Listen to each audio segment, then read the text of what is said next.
ನನ್ನ ತವರು ಮನೆಯವ್ರ ಹತ್ರ ಈ ರೀತಿ ನಡ್ಕೊಳ್ಳೋದಕ್ಕೆ ನಿನಗೆ ಯಾವ ಅಧಿಕಾರನೂ ಇಲ್ಲ. ಮಾತೆ, ಈ ಸೈನಿಕರು ನಿಮ್ಮ... ಸಾಕು, ಇದನ್ನಿಲ್ಲಿಗೆ ನಿಲ್ಸು. ಇದು ನನ್ನ ಆದೇಶ. ನಾನ್ ಮಾತಾಡ್ತಿದ್ದೀನಿ.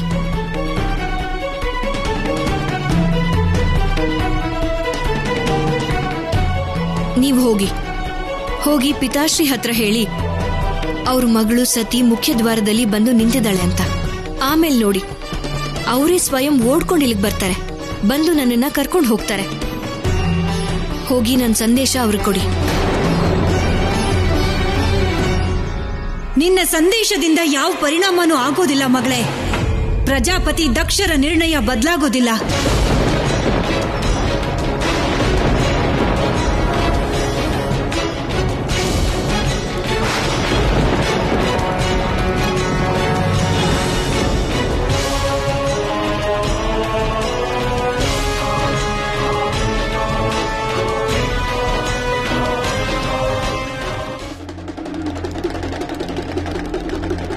ಸತಿನ ದ್ವಾರಪಾಲಕರು ಅರಮನೆಯ ಮುಖ್ಯ ದ್ವಾರದಲ್ಲೇ ತಡೆದ್ರು. ಮೂರ್ಖ.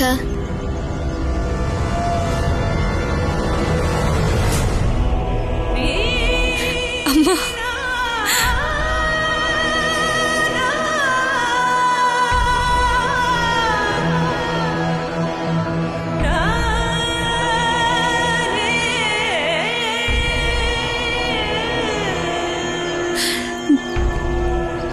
ನಾನೆಂಥ ದೌರ್ಭಾಗ್ಯವಂತ ತಾಯಿ ನೋಡು. ಇವತ್ತು ನಾನೇ ನನ್ನ ಮಗಳಿಗೆ ಹೀಗೆ ಹೇಳುವಂತ ಪರಿಸ್ಥಿತಿ ಬಂದಿದೆ. ನೀನೆಲ್ಲಿಗೆ ಬರಬಾರ್ದಾಗಿತ್ತು ಮಗಳೇ, ಬರಬಾರ್ದಾಗಿತ್ತು. ನಿಮ್ ಪ್ರಕಾರ ಮದ್ವೆ ಆದ್ಮೇಲೆ ಮಗಳು ತನ್ನ ತವರು ಮನೆಗೆ ಬರೋ ಅಧಿಕಾರನೇ ಕಳ್ಕೊಂಡ್ ಬಿಡ್ತಾಳ? ಮದ್ವೆ ಆದ್ಮೇಲೆ ತವ್ರ ಮನೆಗೆ ಆ ಮಂತ್ರಣ ಇದ್ರೆ ಮಾತ್ರ ಬರ್ಬೇಕಾಗತ್ತೆ.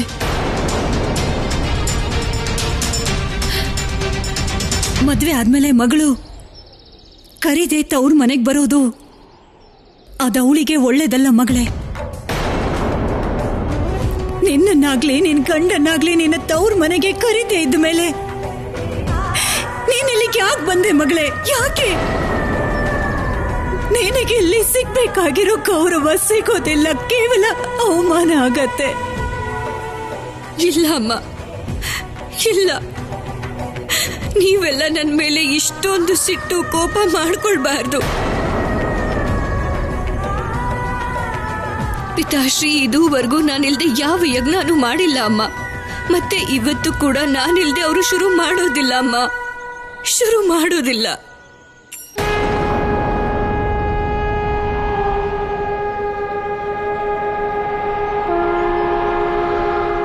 ಈ ಶಂಕನಾದ ಯಜ್ಞ ಆರಂಭ ಆಗೋದ್ರ ಘೋಷಣೆ ಸತಿ.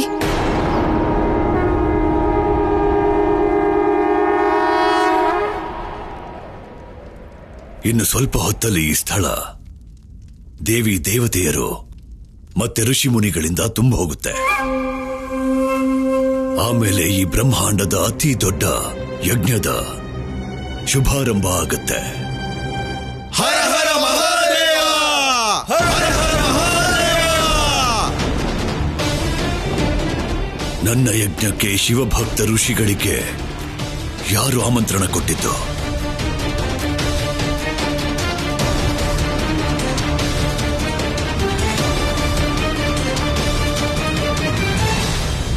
ಈಗ ನೀವು ನನ್ನ ಯಜ್ಞಕ್ಕೆ ಬಂದಿದ್ದೀರಿ ಅಂದಮೇಲೆ ನಿಮಗೆ ಸ್ವಾಗತ ಇದೆ ಋಷಿ ದಧೀಚಿ.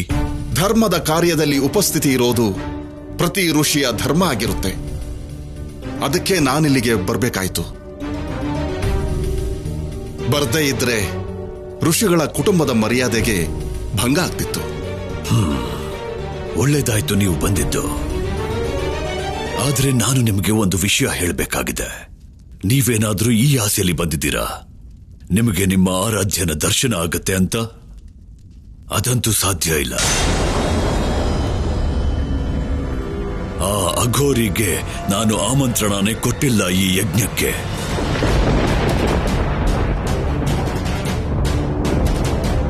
ಏನ್ ಹೇಳ್ತಾ ಇದ್ದೀರಿ ಪ್ರಜಾಪತಿ ನೀವು? ಅಲ್ಲ, ಮಹಾದೇವ ಇಲ್ಲದೆ ಯಾವ ಯಜ್ಞ ಆದ್ರೂ ನಡೆಯೋದು ಸಂಭವನ ಈ ಜಗತ್ತಲ್ಲಿ? ಇವತ್ತು ಅಸಂಭವನೇ ಸಂಭವಿಸುತ್ತೆ ಇಲ್ಲಿ. ಇವತ್ತಿನ ನಂತರ ಈ ಜಗತ್ತಲ್ಲಿ ಪ್ರತಿ ಯಜ್ಞ ಶಿವ ಇಲ್ಲದೇನೆ ನಡೆಯುತ್ತೆ. ಪ್ರಜಾಪತಿ ದಕ್ಷ, ನಿಮ್ಮ ಅಹಂಕಾರನೇ ನಿಮ್ಮನ್ನ ಭಸ್ಮ ಮಾಡುತ್ತೆ. ಈ ಜಗತ್ತಲ್ಲಿ ಶಿವದ್ರೋಹಿಗೆ ತಪ್ಪಿಸ್ಕೊಳ್ಳೋದಕ್ಕೆ ಎಲ್ಲೂ ಜಾಗ ಸಿಗೋದಿಲ್ಲ. ನಿಮ್ಮ ಹಿತ ಯಾವ್ದ್ರಲ್ಲಿದೆ ಅಂದ್ರೆ ನಿಮ್ಮ ತಪ್ಪನ್ನ ಈಗಲೇ ಈ ಕ್ಷಣನೇ ಸರಿ ಮಾಡ್ಕೊಳ್ಳಿ. ಹೋಗಿ ಕ್ಷಮೆ ಕೇಳಿ ಮಹಾದೇವನ ಹತ್ರ, ಅವರಿಗೆ ಆಮಂತ್ರಣ ಕೊಡಿ. ಆಮೇಲೆ ಇನ್ನೊಂದು ವಿಷಯ ಹೇಳ್ತೀನಿ ನಿಮ್ಗೆ. ದೇವಾದಿದೇವ ಮಹಾದೇವ ಕೈಲಾಸಪತಿಯ ಆಮಂತ್ರಣದ ಅರ್ಥ ನಿಮ್ಮ ಸ್ವಯಂ ಕಲ್ಯಾಣದ ಆರಂಭ. ಕಪಾಲಿಕ ಅಘೋರಿನ ಪೂಜೆ ಮಾಡೋನೆ. ನಾನೇನೋ ಸ್ವಲ್ಪ ಮರ್ಯಾದೆ ಕೊಟ್ಟೆ ಅಂತ ನನ್ನ ಎದುರಿಗೆ ತಲೆ ಎತ್ತಿ ಮಾತಾಡ್ತೀಯ? ಏನಂತ ಹೇಳ್ದೆ ನೀನು? ನಾನು ಶಿವದ್ರೋಹಿನ? ಸುಳ್ಳು ಹೇಳಿಲ್ಲ ನಾನು. ಹೌದು, ಇದು ಸತ್ಯ. ನಾನು ಶಿವದ್ರೋಹಿನೇ ಮತ್ತು ಸದಾ ಶಿವದ್ರೋಹಿಯಾಗಿ ಇರ್ತೀನಿ. ನಿನ್ನ ಶಿವನನ್ನ ಈ ಯಜ್ಞದಲ್ಲಿ ಮಾತ್ರ ಅಲ್ಲ, ಜಗತ್ತಿನ ಯಾವುದೇ ಯಜ್ಞದಲ್ಲೂ ಸೇರ್ಕೊಳ್ಳೋದಕ್ಕೆ ಬಿಡೋದಿಲ್ಲ.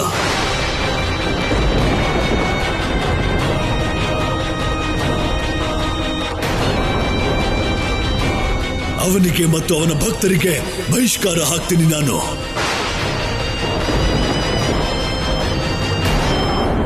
ಯಾವ ಸ್ಥಳದಲ್ಲಿ ಶಿವ ಇಲ್ವೋ ಅಂತ ಜಾಗದಲ್ಲಿ ಇರೋದು ಪಾಪನೇ. ನಾನು ಶಿವಭಕ್ತ ಋಷಿ ದಧೀಚಿ ನಿನ್ನ ಈ ಯಜ್ಞಕ್ಕೆ ಬಹಿಷ್ಕಾರ ಹಾಕ್ತೀನಿ. ನನ್ನ ಭಯ ಏನು ಅಂದ್ರೆ ನಿಮ್ಮ ಈ ಅಹಂಕಾರ ನನ್ನ ಮಹಾದೇವನ ಮೂರನೇ ಕಣ್ಣನ್ನ ಬಿಡೋ ತರ ಮಾಡದೇ ಇದ್ರೆ ಸಾಕು.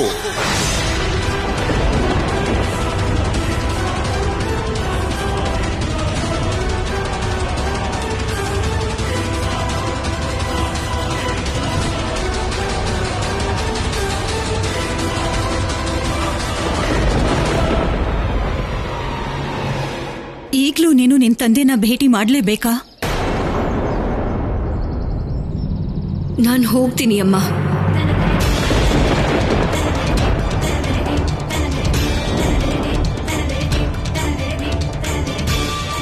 ನಿನ್ನ ಈ ಆತ್ಮಾಭಿಮಾನ ಅನುಮತಿ ಕೊಡುತ್ತಾ ನಿನ್ಗೆ? ತಂದೆ ತಾಯಿ ಎದುರಿಗೆ ಎಂತ ಆತ್ಮಾಭಿಮಾನ ಅಮ್ಮ.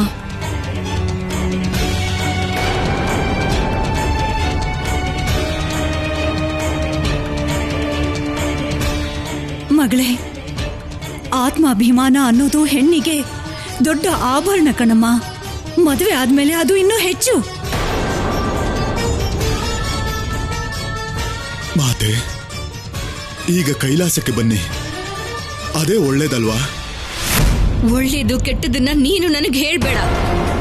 ಸುಮ್ನೆ ಇರು, ಮಾತಾಡ್ದೆ ಸುಮ್ನೆ ಇರು. ಅವನು ಹೇಳಿದ್ರಲ್ಲಿ ತಪ್ಪೇನೂ ಇಲ್ಲ. ನೀನು ಹೋಗು. ನಾನು ತಾಯಿಯಾಗಿ ಹೇಳ್ತಾ ಇದ್ದೀನಿ, ನೀನಿಲ್ಲಿಂದ ಹೊರಟೋಗು. ಹೊರಟೋಗು ಮಗಳೇ, ಕೈಲಾಸಕ್ಕೆ ಹೊರಟೋಗು. ಇಲ್ಲ ಅಮ್ಮ, ನಾನೇನಾದ್ರೂ ಇವತ್ತು ಹೊರಟು ಹೋದ್ರೆ ಈ ಸೇಡು, ಈ ಸಿಟ್ಟು, ಈ ಪ್ರತೀಕಾರ, ಈ ಬೇಜಾರು ಯಾವತ್ತಿಗೂ ಮುಗಿಯೋದೇ ಇಲ್ಲ ಅಮ್ಮ.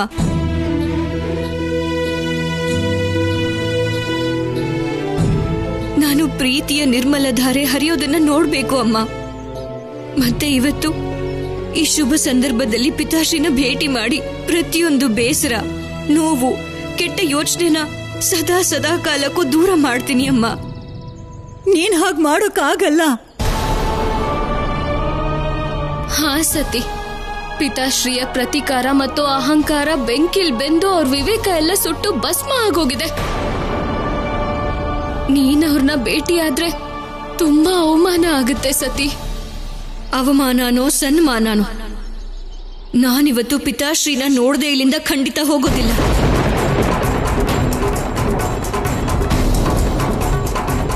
ಒಂದ್ ವೇಳೆ ನೀವೇನಾದ್ರೂ ನನ್ನನ್ನ ಅವ್ರ ಹತ್ರ ಹೋಗೋದ್ರಿಂದ ತಡೆದ್ರೆ ನಾನು ಇವಾಗ್ಲೇ ಈ ಕ್ಷಣನೇ ನನ್ನ ಪ್ರಾಣ ಬೇಡ ಮಗಳೇ, ಬೇಡ ಮಗಳೇ.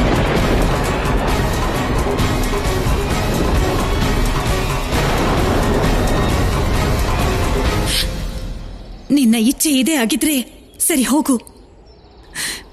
ಭೇಟಿಯಾಗು ನಿನ್ನ ತಂದೆ ಪ್ರಜಾಪತಿ ದಕ್ಷರನ್ನ. ನಿನ್ಗೂ ಸಂತೋಷ ಆಗ್ಲಿ. ಹೋಗು.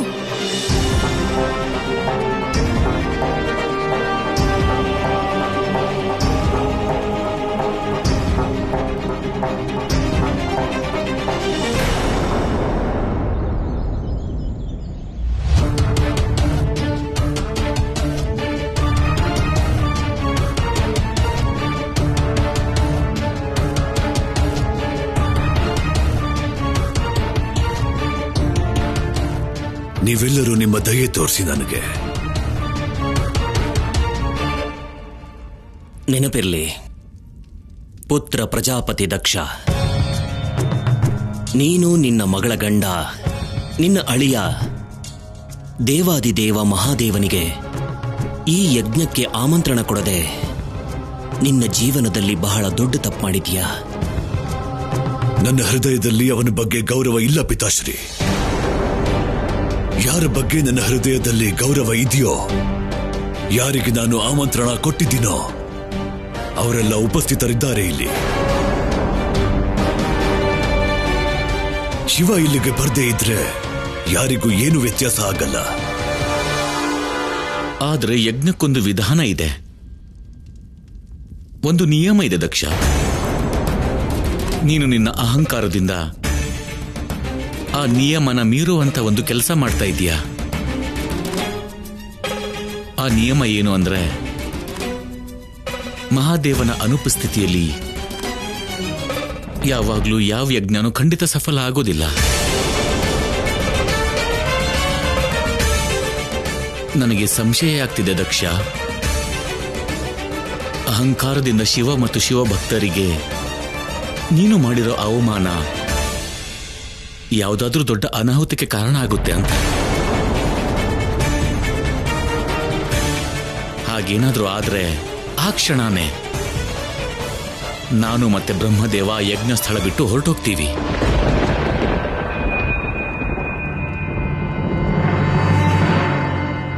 ನೀವೆಲ್ಲ ನಿಮ್ಮ ಸ್ಥಾನನ ಸ್ವೀಕರಿಸಿ.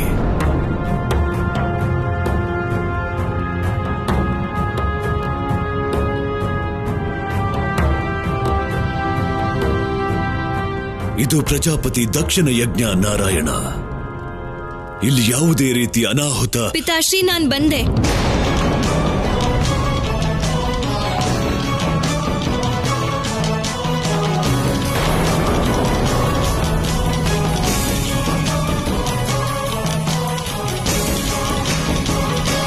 ಅಂತೂ ಸತಿ ಕೊನೆಗೂ ಯಜ್ಞ ಸ್ಥಳಕ್ಕೆ ಬಂದ್ಬಿಟ್ಲು.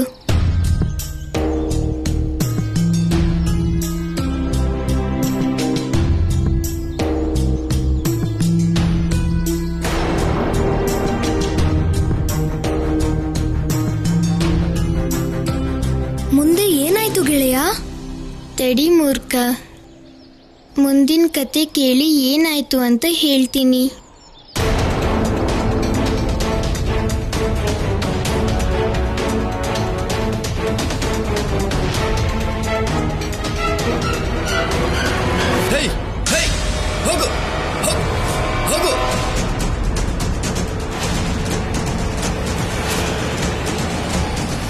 ಇದೇನ್ ಮಾಡ್ತಾ ಇದ್ದೀಯ ನೀನು?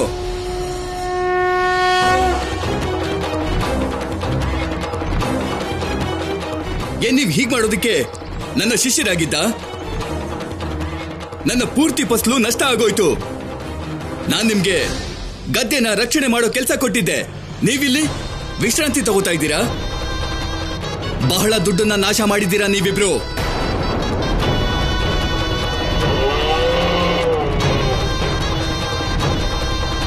ಹೋಗು ಹೋಗು.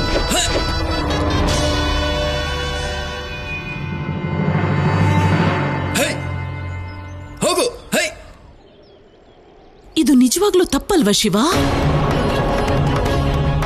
ನೀನು ನಿನ್ನ ಕೆಲಸವನ್ನೇ ಮರೆತು ದೇವಿ ಪಾರ್ವತಿ ಜೊತೆ ಧ್ಯಾನದಲ್ಲೇ ಕತೆ ಕೇಳ್ತಾ ಇದೀಯಾ?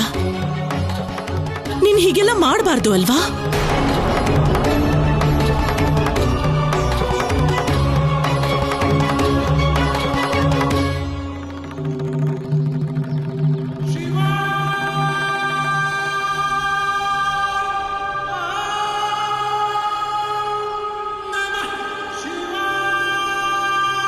ಅಮ್ಮ ಅದೇನಾಯ್ತು ಅಂದ್ರೆ ನೀನೇನು ಹೇಳ್ಬೇಡ.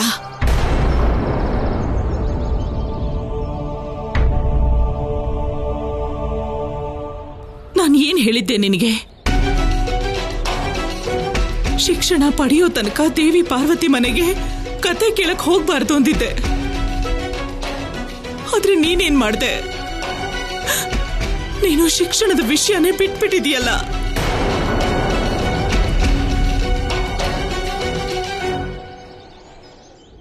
ನನಗೆ ಕತೆ ಕೇಳೋದು ಅಂದ್ರೆ ತುಂಬಾ ಇಷ್ಟ ಅಮ್ಮ.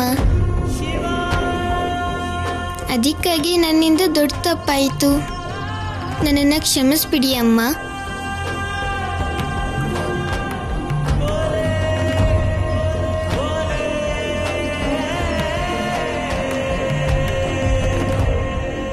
ಗೆಳೆಯ ಶಿವ, ಗೆಳೆಯ ನೀವ್ಯಾಕೆ ಸುಮ್ಮನೆ ಆದ್ರಿ?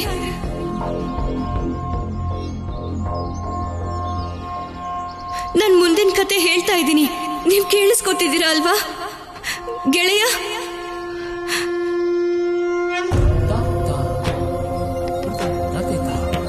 ಗೆಳೆಯ ಶಿವ, ನೀವು ಕೇಳಿಸ್ಕೊತಿದ್ದೀರಾ ನನ್ನ ಕತೆನಾ ಗೆಳೆಯ? ಗೆಳತಿ, ನೀವು ನನ್ನನ್ನು ಕ್ಷಮಿಸ್ಬಿಡಿ. ಅಮ್ಮ ಬೇಡ ಅಂತ ಹೇಳಿದ ಮೇಲೂ ನಾನು ಕದ್ದು ಮುಚ್ಚಿ ಕತೆ ಕೇಳೋದು ಸರಿಯಲ್ಲ. ಈ ಕಾರಣದಿಂದ ನಾನು ನನ್ನ ಕೆಲಸದ ಜವಾಬ್ದಾರಿನ ನಿಭಾಯಿಸೋಕ್ಕಾಗಲಿಲ್ಲ. ನಾನೀಗ ಎಲ್ಲರ ಮುಂದೆ ದೋಷಿಯಾಗಿದ್ದೀನಿ. ಅದಕ್ಕಾಗಿ ನಾನು ಇನ್ನು ಮುಂದೆ ಕತೆ ಕೇಳೋಕ್ಕಾಗೋದಿಲ್ಲ. ಗೆಳೆಯ,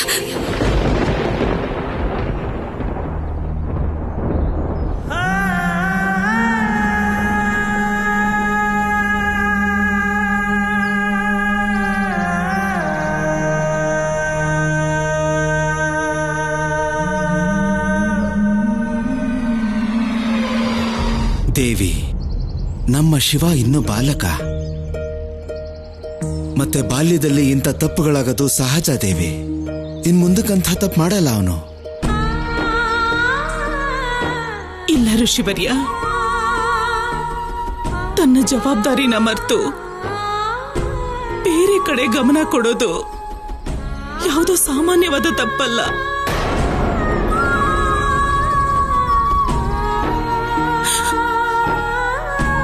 ಯಾವಾಗ ಕಲಿತೀಯ ಶಿವ? ಶಿವ, ನೀನ್ ನನ್ಗೊಂದು ಮಾತು ಕೊಡು. ಇನ್ ಮುಂದೆ ಯಾವತ್ತೂ ಹೀಗೆ ಮಾಡಬಾರ್ದು. ನೀನು ಯಾವತ್ತೂ ಹೀಗೆ ಮಾಡಬಾರ್ದು.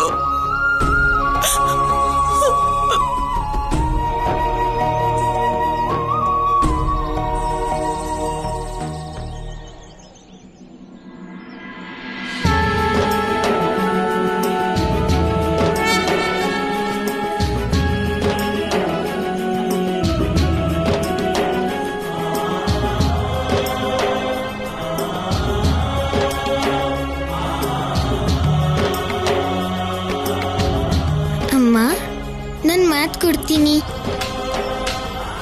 ಇನ್ನು ಮುಂದೆ ನಾನು ಕತೆ ಕೇಳೋದಿಲ್ಲ.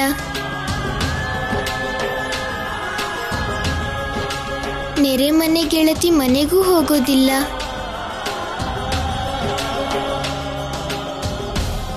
ಪೂರ್ತಿ ಗಮನ ಶಿಕ್ಷಣಕ್ಕೆ ಕೊಡ್ತೀನಿ. ನಿಮಗೆ ಯಾವತ್ತೂ ಬೇಜಾರು ಮಾಡೋದಿಲ್ಲ.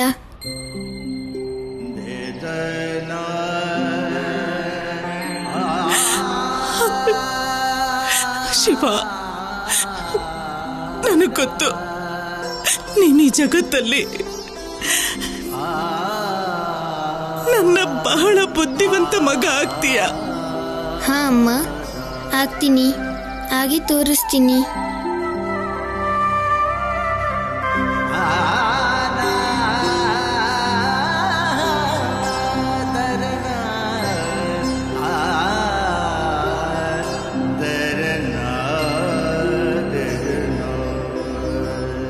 ಯಾರು ತನ್ನ ಕೆಲಸನ ಸರಿಯಾಗಿ ಮಾಡೋದಿಲ್ವೋ ಅವನು ಬುದ್ಧಿವಂತ ಹೇಗಾಗ್ತಾನೆ? ದೇವಿ, ಬೇವಿನ ಮರದಲ್ಲಿ ಮಾವಿನ ಹಣ್ಣು ಬಿಡೋದಿಲ್ಲ.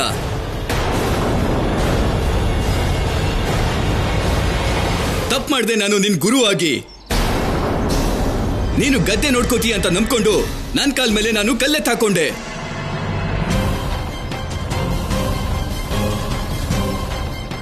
ಪೂರ್ತಿ 100 ಸ್ವರ್ಣ ಮುದ್ರೆಗಳಷ್ಟು ನಷ್ಟ ಆಗಿದೆ ನಿನ್ನಿಂದ.